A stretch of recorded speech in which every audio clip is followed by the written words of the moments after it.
We're live. It's Thursday, October 16th, and we are ready to crush the books today and this weekend. I'll give you guys a couple of minutes to get on in, and then we will talk about what we've got going on.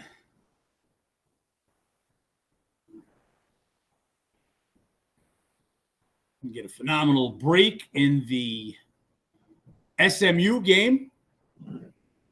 Gave that game out to members at plus 10 on Sunday. There's not a guy around that does what I do, guys. There's not a guy around that does what I do. Yes, we did get a little break here. Clemson quarterback, Klubnik, questionable now. But if you didn't get that game at 10, I'm seeing right now 5.5 at Bet Online. So sometimes against us, it'll happen. But more times than not, this is how we're going to beat the line. So that's a great spot there. We'll talk more about that shortly. Again, I'll give a couple of guys time to get in so we don't rehash everything. Oh, what did you say on this game? What did you say about the baseball game? We get 2 baseball games today. I've got 1 bet. The Sharps have got 2. We'll talk about what they've got going on and why I like against them.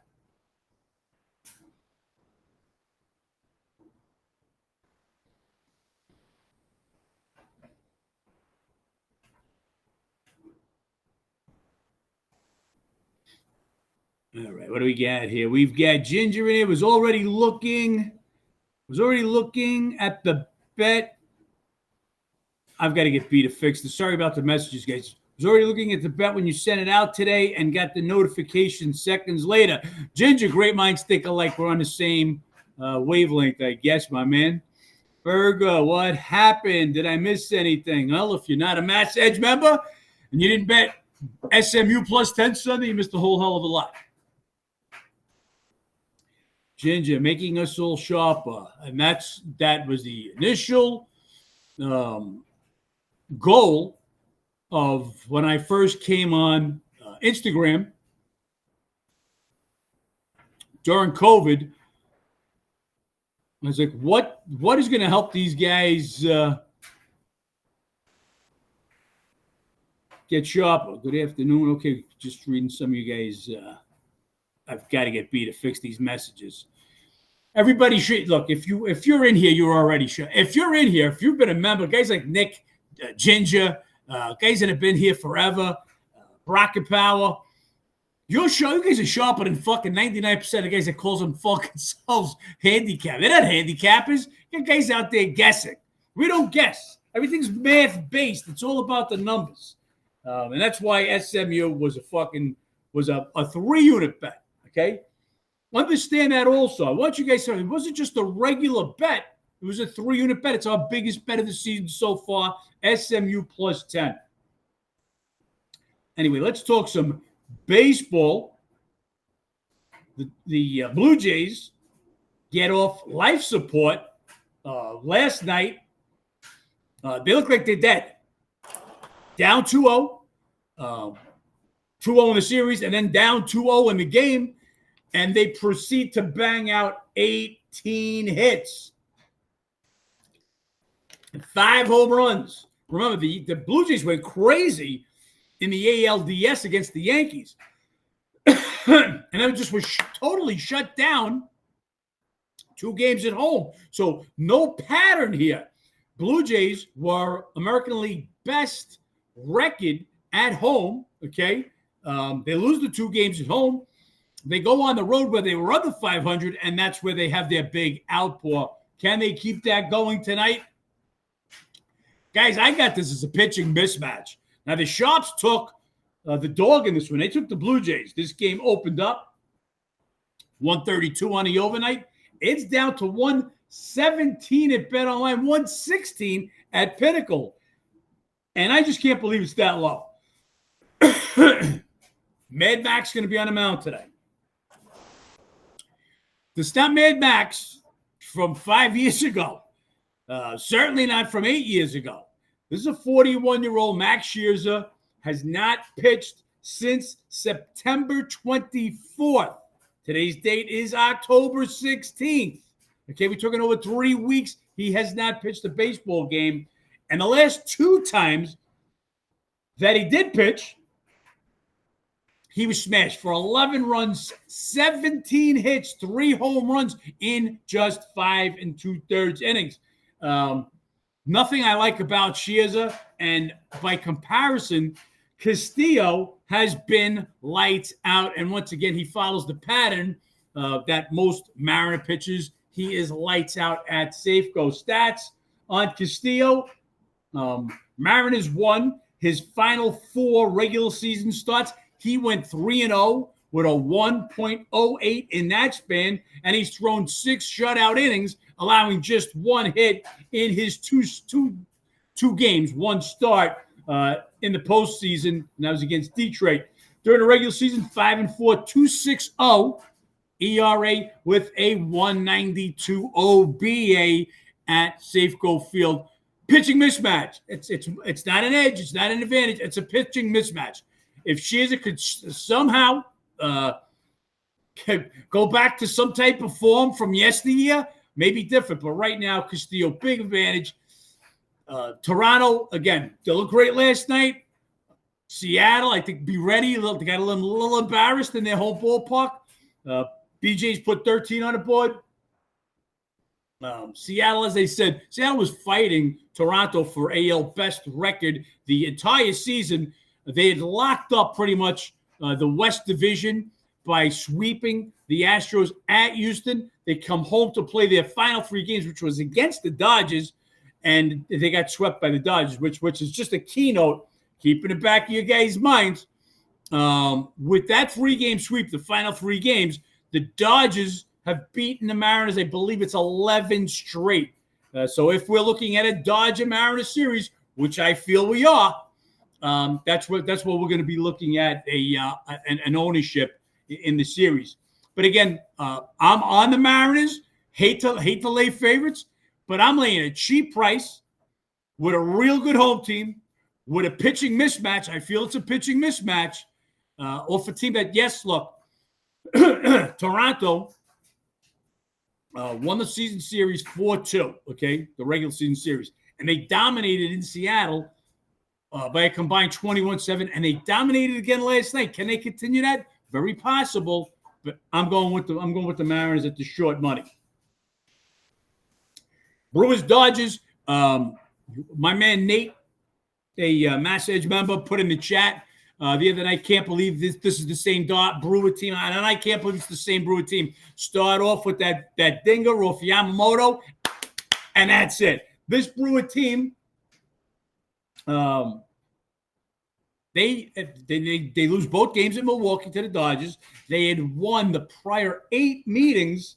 They're now 3-4 in the playoffs, scoring 3.4 runs per game, batting just .206. This is not the Brewer squad that we saw all year. Milwaukee, Major League best, 45-36 during the regular season on the road. National League best, scoring 5.1 runs per game on the road. But 2 postseason road games, 2 games at Wrigley Field, 2 more L's. Brewers just look like they've got all the life sucked out of them. They had their shot. Game 1 against Snell, bases loaded. That bitch Terang, that ball's got to hit you. I mean, that ball's got to hit you. You've got to take the time. I used to coach travel teams. Young guys travel teams. At 11 years old, they were taught, if that pitch comes inside, you take a hit. Anywhere but the head. The head, obviously, you got to duck out of the way. You take the hit. And it looks like the air went out of them right in that next inning. After Churio hits the leadoff home run, the Dodgers answers with 2. You just felt like that they're done. There's no way I could have made the number what it is, and that's why the sharps are on it. And I get that because that's how I play by numbers. But after 45 fucking years, there's also a gut. And right now, the Dodgers just look unfucking beatable. with the 2 wins at Milwaukee. Dodgers now 7-1 for the postseason, scoring 4.75 runs per game. They also won their final 5 games. As I told you, the final 3 gets the Mariners. So you're looking at a team that's on a 12-1 run. And I was telling you guys this the last month of the season. It's all coming together. The pitching wins ball games, okay? Pitching and defense. Defense wins championships. I mean, if you're in the NFL, if you're in the NBA, baseball is about who's on the mound. You're as good as who you've got on the mound that day. And Snell is basically unhittable. Yamamoto has been fantastic. He had that one bad outing his last time out, and he got roughed up by the Brewers, which was part of the reason we took the shot with Milwaukee in Game 2. But he's been unbelievable. I mean, ever since losing the no-hit game in Baltimore, he just had a phenomenal September. Ohtani, who's going to pitch tomorrow, has been pitching great. And they got Glass now going today. Glass now, excuse me, guys, 7.2 shutout innings in 2 games, 1 start against the Phillies in the NLDS. And he's another guy at Dodger Stadium, just been great. 2.77 ERA in 11 home starts, 2 starts against the Brewers this year. Now he's 0-1 because, as I said, Brewers won. They swept the season series. If they actually had won 8 straight before losing the first 2 in Milwaukee. So he went 0-1, but he went 0-1 with a 0.82 ERA and a 1.54 OBA in 2 starts versus, but his allergies are killing me. And you'll see I get the hoodie on. By the way, I woke up in Connecticut today, 41 fucking degrees, Florida. Here I come. I booked my flight. I'll be out of here tomorrow. Back in the warm. Anyway, Milwaukee, Woodruff gets hurt. Lose him just before the end of the regular season. The pitching just all comes back to normal. Remember, Milwaukee had the second best team ERA coming in, but now it's all patchwork. Outside of Peralta, every game is basically a bullpen game, and I didn't even get a starter announced yet for the Brewers. Anyway, the shops are still on the short side, and again, there is no way, if you're a Mass Edge member, you look at the home road ratings. Can I make the Dodgers as high as they were? They were 185 on the overnight. It just don't look like this team could lose right now. You got one team that's on fire, and that one team that can't hit. It just looks like they got gutted. Again, without a starting pitcher, I was in no rush to jump on it. The shops have jumped on it. Just can't do it. Ginger says, cold up here in Northeast. Yes, it is, my man. Berger, are coaches allowed to change pitcher right before game time or no? You can go out there and throw a pitch and leave. Dodgers are clicking on all cylinders scary. And this is the team that, I said it the other day, we expected to win 108 games. They were hurt all year. Yeah, had Mookie Betts miss a part of the year, but that whole pitching staff was in disarray. But they're all together now. Ohtani's back. Ohtani gave you 6 innings the last time. Ohtani's stats for tomorrow, unbelievable. Scared of the bull, freaking Momo. Yeah, no, you got to take that hit. I don't know. Brewers might be cooked. Nick Easy. I kind of see that, Nick. Again, if I didn't, I'd be on it. Berger says Brewers plus 150. I wouldn't take 150, my man. As I said, the number on the overnight was Dodgers 185. That was the time, if any, to take the Brewers, and I struggled with it. My number is far off of that. This is I always talk about stay away from the falling knife. Brewers are the falling knife right now, and stay out of the way of the fucking locomotive. And the Dodgers are a locomotive right now. That's why this game is an overlay. I'm just watching this Seattle game go lower and lower. Pinnacle just went down to 113, and I just can't see it. But they're against us there. So just so you guys know, shops are on the Blue Jays. I'm not. I'm on the Mariners. I thought that line went low enough at minus 120. I'm going to be bouncing around doing some other work today. I didn't want to miss the bet, so I made the bet earlier, even knowing that it would probably trickle down a little bit. But that's that. And I continue to watch the Clemson game, plunge that game now, looking at 5.5 in most of the spots that even have it, and circa as low as 5.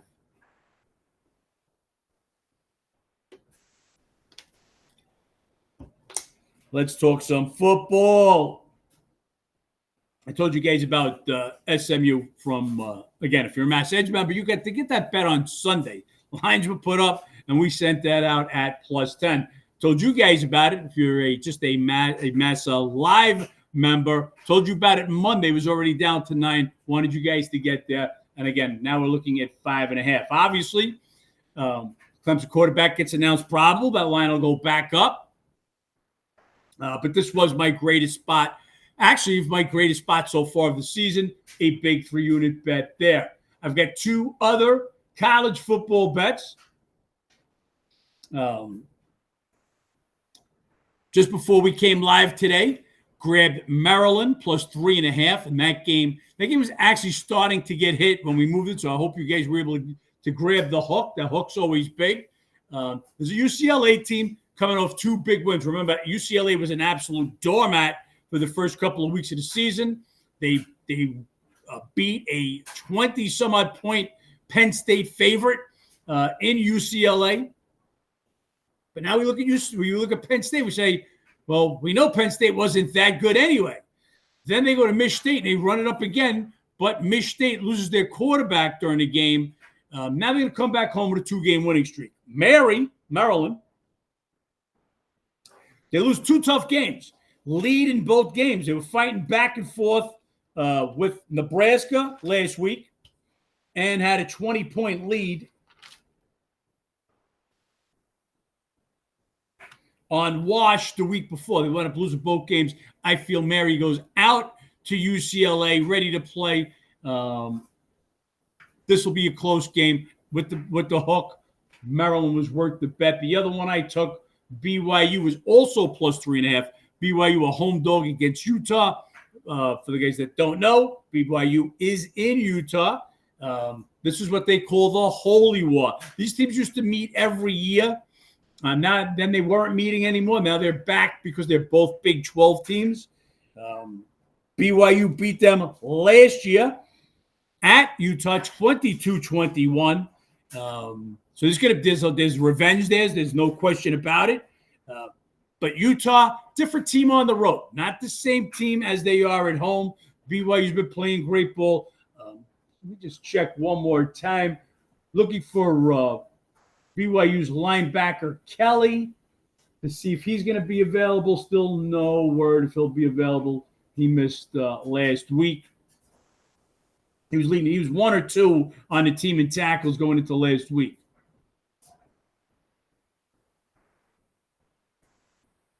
Those are my 2 other college bets, but as I said, the big one is the SMU. That SMU, quite the beat. Yes, Mo Money, it is. Ginger says, Maryland was the one I was looking at when you sent it. Line didn't make any sense. Well, look, UCLA is a different team.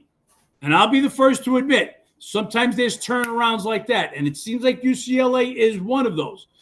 So could my ratings be off? Yes, they could. Not that they're off on all the teams, but one certain team, did a light just go off?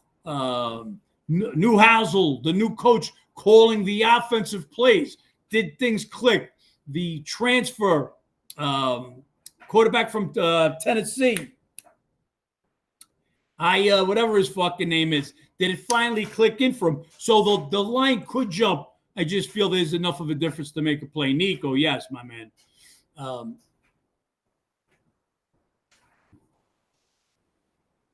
I'm going to leave it open to you. Well, I'll talk more. Hey, we got to talk about the NFL game. NFL game tonight, Steelers at Bengals.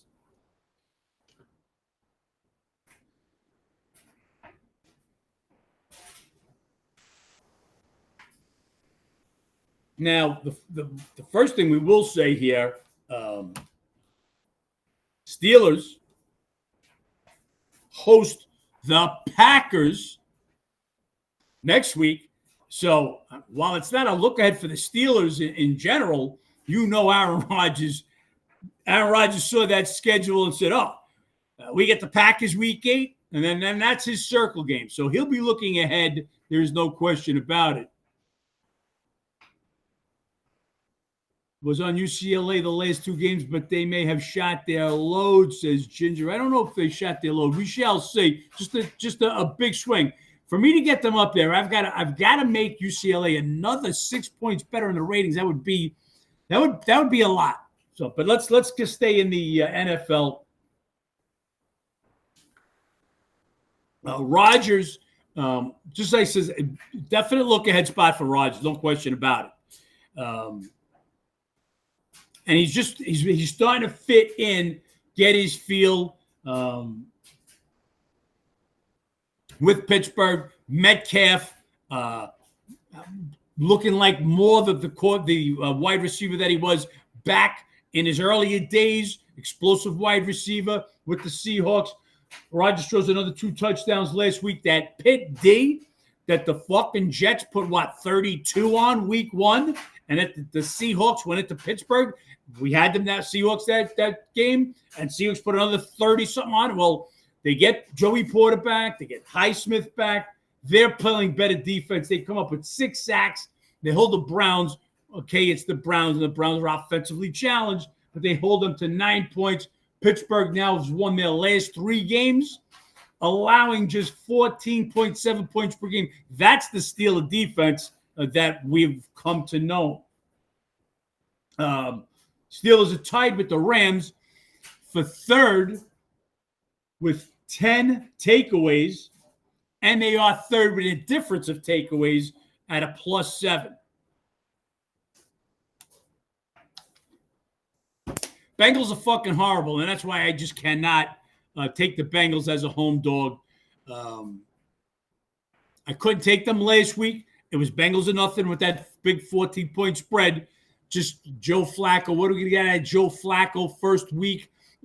You go look. Flacco and Browning's QBR basically the same. But Flacco did throw 2 TDs. You know he's going to get a touchdown pass, Flacco, against any fucking body. But was he going to give up? How many interceptions is he going to throw? Since he could be the worst team in the NFL besides Tennessee. 55 yards rushing in their last game. They are dead last with 56.7 yards per game rushing. So Flacco is forced to do it now. He was great with Chase last week. He's going to have to continue to do that because their defense is absolutely disgusting. They give up 409 total yards in a loss at Green Bay. Since he's now lost their last 4, giving up 35 points per game. Here's the defensive stats. They're 31st, giving up 258.5 yards passing per game. 28th, giving up 135.7 rushing per game. 30th, giving up 30.5 points per game. And their best defensive player, Trey Hendrickson, leads the team with 4 fucking sacks. He's doubtful tonight. Pittsburgh should be able to do what they want. Does Aaron Rodgers take his eye off the ball enough to let Cincy slip in underneath? I'm not interested in the game. It's Pittsburgh or nobody for me. As I said, Steelers won their last 3 trips to Cincinnati. I think the number would be a little higher, but again, you've got a definite look-ahead spot for Aaron Rodgers.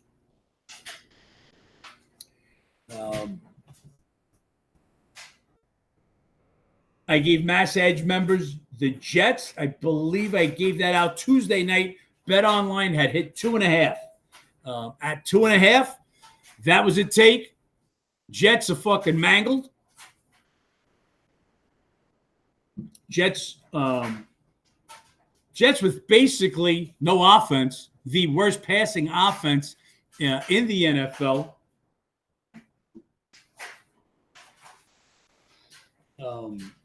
144.2 yards per game.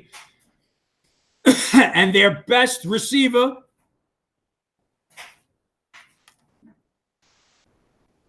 Wilson's going to be out, and their second receiver, Reynolds, is questionable. But then again, how much worse could you go from bad? Jets actually do a decent job rushing the ball. They're fifth in rushing with 135.7 yards per game. Now the Panthers, Dowdle has run the fucking ball phenomenally these last two games, and Carolina's been stopping the run. That's why they've been successful. Chuba Hubbard looks like he'll be coming back. Remember, he was the starter. All I could see that doing is breaking momentum now. If Hubbard comes back in, he's played great. You hate to bet the Jets. We talk about the falling knife. Jets are a fucking disgrace. They put up a total of 82. Not 182, not 282, 82 total yards in their last game against Denver. And that was partly due to getting sacked. A ridiculous not. How the fuck could you get sacked 9 times? So they come back from London with as a bad a game as could be, lose their top wide receiver. John, why we taking them? Because this is just the kind of game, backs up against the wall, 0-6, that they come with a win. Carolina, for as good as they've been at home, and they've been good at home, they've won all 3 of their home games. Carolina, 0-3, 1-2 against the spread in 3 road games. If you're a Mass Edge member, you can see the difference in the ratings. Just a good spot with the Jets at as low as they could go, Carolina as high as they could be, and I think this is a spot that your home dog gets the W here. We took 2.5. That game right now down to 1. Ginger says Fields holds on to the ball 10 seconds. He shouldn't even be in there. Taylor should be the quarterback. And for at some point, Glenn should have fucking gave Taylor a shot last week. Jets had a winnable game last week. They had a winnable game against a good Denver team. Denver's defense come alive. Also, no wins on the road this year. Panthers haven't won his favorite in years. No, they haven't, my man. His rush attempts at plus 12.5, suspect at plus money. I don't know who more money's talking about. Oh, Chase Brown under rushing. Okay. Again, I'm not a prop guy, and they're looking they're looking at low because they figure the Bengals will be in a pass-heavy script. The other bet that the line jumped, I told you guys on Tuesday morning, we took Falcons plus 3. This game is down to 2. Even a couple of 1.5s popping up. Bet online 1 minus 22. Bet US 1 minus 20. And again, guys, this is the benefits of being a Mass Edge member. You got to beat the numbers. Okay, every half point is huge, especially in football when talking about key numbers. Talking about a key number here at 3. Jets, now you're not a key number, but every half point is important. And then we'll talk about games like SMU. You want to get in on them there. So you bet any kind of money, it just pays to become a Mass Edge member. So that game went from 3-1. That was just, look, San Fran, I don't know who's going to play. You got 2 banged up quarterbacks. Purdy practiced in a limited fashion this week. Mac Jones last week threw 2 interceptions. 49ers lead the NFL in passing, okay? With that said, it's not translating into points. You've got Jennings, wide receiver, banged the fuck up. He told reporters he's got 4 cracked ribs, bad ankle, bad shoulder. He was out there last week. Purcell, who led the team in receiving yards up until last week because he didn't play last week, and CMC took over. CMC's their leading receiver. Christian McCaffrey is the leading receiver. He's gaining barely more than 3 yards per carry because he's doing it in the passing game. But Purcell out. Now, they did George Kittle, possible to come back, so we'll see. But even the fourth wide receiver, Sky Moore, he's questionable. So when you're practicing, okay, everybody's banged up. You can't have an offense that's on the same page. And for just while I'm talking about it, that's what you'll see over here in Arizona. Marvin Harrison Jr., because I would just want my guys to know, you'll see that line and you'll think 5.5 is what my numbers say it should be. It's 6.5 if it touches 7. Should we touch it? Well, I can't like Arizona. Again, Murray missed last week, very limited in practice. Marvin Harrison Jr., concussion last week, limited in practice. Zay Jones, the number 2 wide receiver, limited. Wilson, the number 3 receiver, limited. They lost Connor and Benton, their first 2 running backs. Marcado, he left last game last week. Knight is banged up. So you got nobody, no continuity out there. Without practice, again, always reminds me of the old Allen Iverson clip. Practice? We're talking about practice? Yeah, we're fucking talking about practice. You don't practice. Just practice how you're going to play. You're going to have a math test the next day. You're going to practice that fucking math. So you got to practice, and you got a whole team here not practicing. We had some guys mentioned early in the week. Seahawk line had gone up to 3.5. Well, you know what? It's back down to 3. Yes, I'm on the Texans in this one. This is another one. The Texans coming off a bye week. Competition was about as weak as you could get, but they still won their prior 2 games 70-10. A combined 70-10. They beat down the Ravens. They shut out the fucking Titans the week before that. Houston Texans lead the NFL in points allowed. I'm looking for a low-scoring game here in Seattle. Seattle don't win at home. They just 2-8 their last 10 home games. Again, you're a Mass Edge member. You look at the ratings. You're like, John's bugging. He's got the Seahawks rated better on the road. Well, they better on the road because they win on the road. 9 straight wins on the road, 2-8 at home. I do what the numbers tell me to do. There's no prejudice. We'll get a gut feeling like in the Dodger game today. The gut just says, how can you bet against this team? They're rolling. And that's that extra money, the extra higher you're going to make the line. What do we got, guys? Questions? Any other games you want me to go over? This is your show. You guys tell me what you want, and I deliver.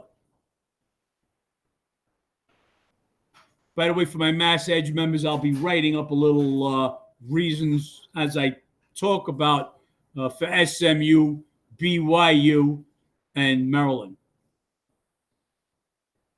Eagles line is a funny one. Okay, so Eagles line, Ginger, we get 2 banged up quarterbacks from Minnesota. Remember, McCarthy, Vikings are on a bye. McCarthy missed the 2 weeks before that. Both games that were played overseas. Once got banged up there. Minnesota offensive line banged up. For your Mass Edge member, you see I put that in. Offensive line, multiple offensive line injuries for Minnesota. They will get Juergens, the backup center back, Kelly on the IR, so they won't have him. The other 2 question marks for Minnie,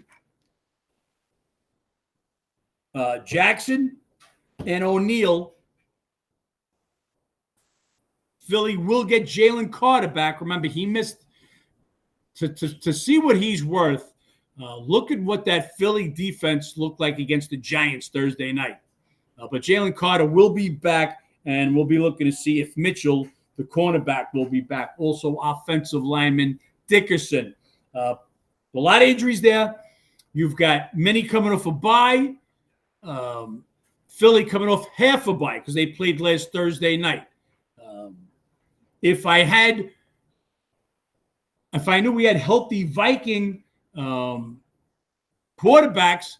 you might say, a little bit of a live home dog here with Philly coming off 2 straight losses. But this number, to me, guys, is right where it should be.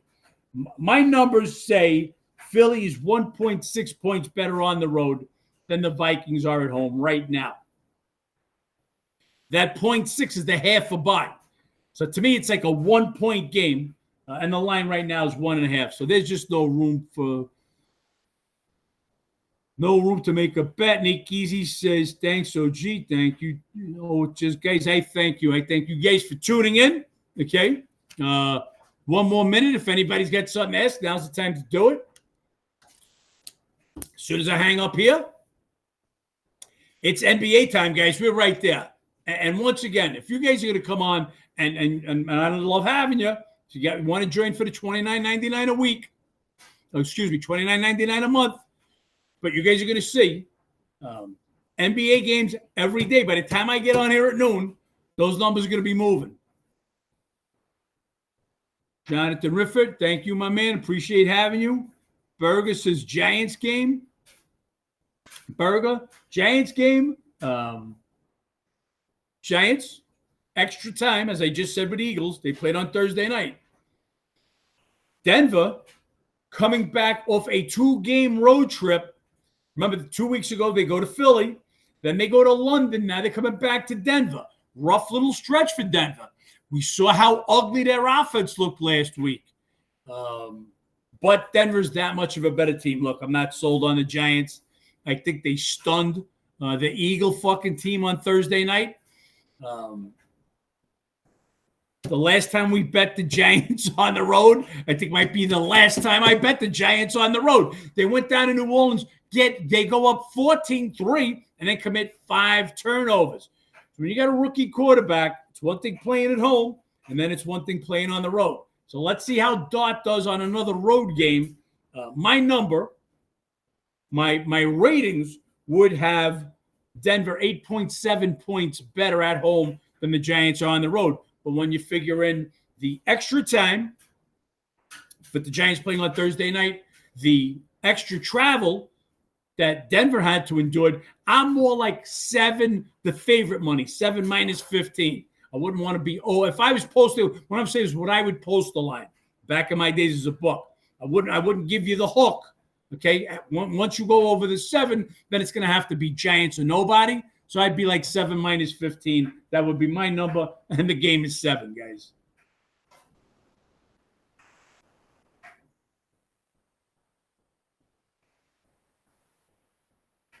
Giants are 0-3 on the road. Denver 2-0 at home.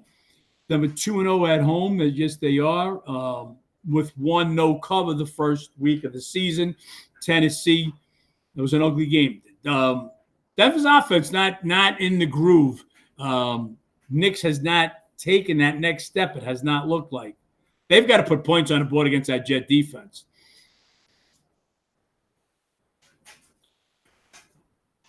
Surprised to see Chargers favored against Colts. Well, you're a Massa Edge member. You shouldn't be. Go look at the ratings. Ginger, I won't even say them. You say them, or one of my other members. Tell me what do I make? What's the difference? Colts on the road, Chargers at home. So for you guys, this line is 1.5. Pretty much everywhere. Every sports book has got the Chargers 1.5. If you're a Mass Edge member and you do some simple subtraction, I've got the Chargers 1.3 points better at home than they are on the road. 20, Ginger just put in there, 27-8 to 26-5. It's 1.3 points better. So, Ginger, what the fuck are you surprised about? Are you surprised that I have the right number? These are the numbers, guys. Nobody.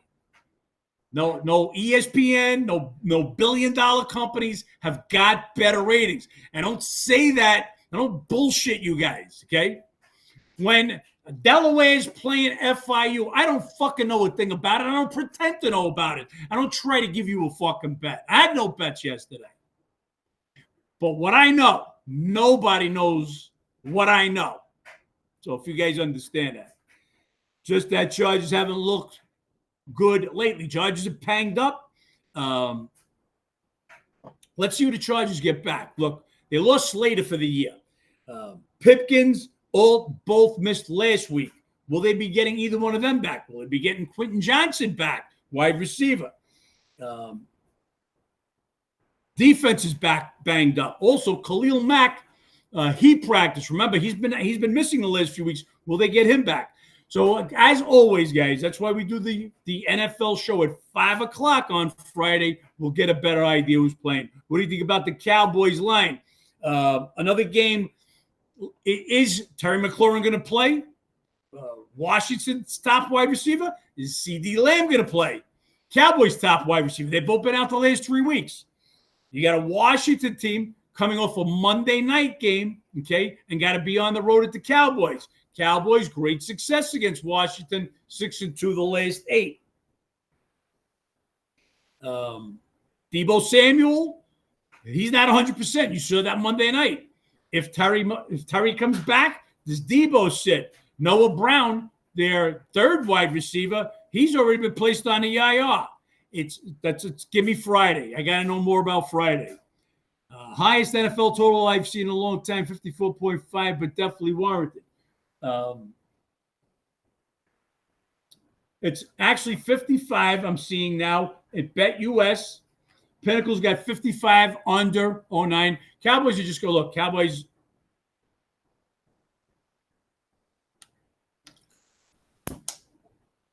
You guys know I call them Alice. There's no D in Dallas. You want me to read off some stats? Cowboys are third, scoring 29.7 points per game, but 31st, giving up 30.7 points per game. So their games average 61 fucking points per game. Alice, last, giving up 269.5 passing yards per game, 29th, giving up 142.2 rushing yards per game. Now, there's your key. Washington is third, rushing for 151 yards per game. If they're without Terry McLaurin, if they're without Deebo, they're without Noah, they're going to be forced to run the ball. Now, if they're going to run the ball, they know they can run the ball against a weak Dallas D. So if you're going to run the ball, it's going to eat up more clock. Lamb and McLaurin coming back, going to give you a better chance at that going over, obviously.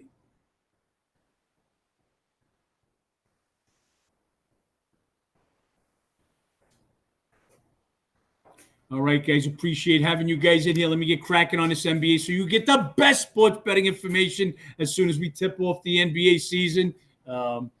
Let's go, Mariners. Let's get that W. Let me just see what else is happening here, if anything else striking is happening. Going to leave with Clemson pretty much at the 5.5. We're back tomorrow, guys, at noon Eastern. And then again, actually, I won't be doing the show tomorrow. Shit. I'll be traveling tomorrow night. NFL show. Maybe we'll do the NFL show Saturday. No, I'm sorry, guys. I apologize. Didn't realize I made my travel arrangements tomorrow night. So no NFL show at 5 o'clock tomorrow night. Do the NFL show Saturday. We'll have our regular show. We'll touch base a little bit more with the NFL. I'll catch you guys tomorrow.